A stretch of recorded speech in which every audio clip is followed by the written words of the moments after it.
Mr. Wilcock does present himself. He identifies himself as a journalist. He is reporting, and presumably, and I've heard him say it in presentations we've done together, that he tells only the truth. And if that's not exactly the case, then there should be an opportunity, and I know that there is on various websites, forums, for people to say, hey, wait a minute, I think this guy doesn't have it quite right.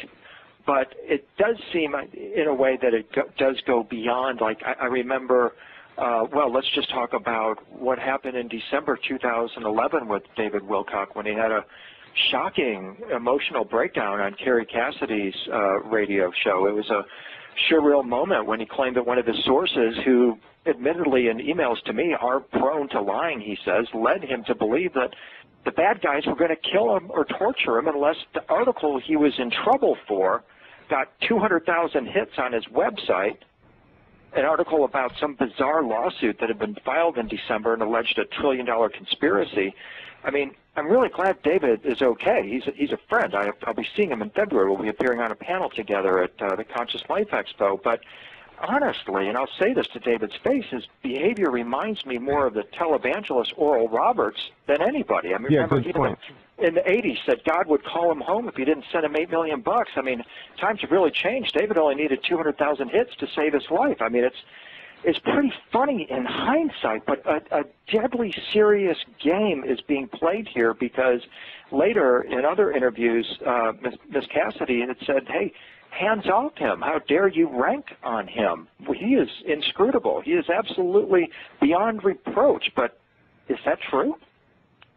Well, I think the answer to your question is if Mr. Wilcock's life was in danger, and if people capable of leveling that kind of threat in fact were operating, they would have not operated in that manner. I mean, frankly, who cares how many hits he has on his website except for him? Remember that David Wilcock used the same methodology to get his book launched into the New York Times bestseller list prior to its publication. He spent the entire summer constantly funneling information out, leaking material from the book, and prompting his readers and listeners to pre-buy the book so that it would have a particular place on the New York Times bestseller list at the time that it was released. Very clever marketing. It's very clever marketing, and the same methods work very well when you are issuing something as dramatic as this $1 trillion lawsuit, which may in fact be real, but that would be another venture completely in discussing all the particulars of that. The problem with Mr. Wilcock's work here is that he was slimed because on New Year's Day, James Martinez released on Conscious Media Network a video explaining that the group that he was working with was also working on an economic reform system, global finance.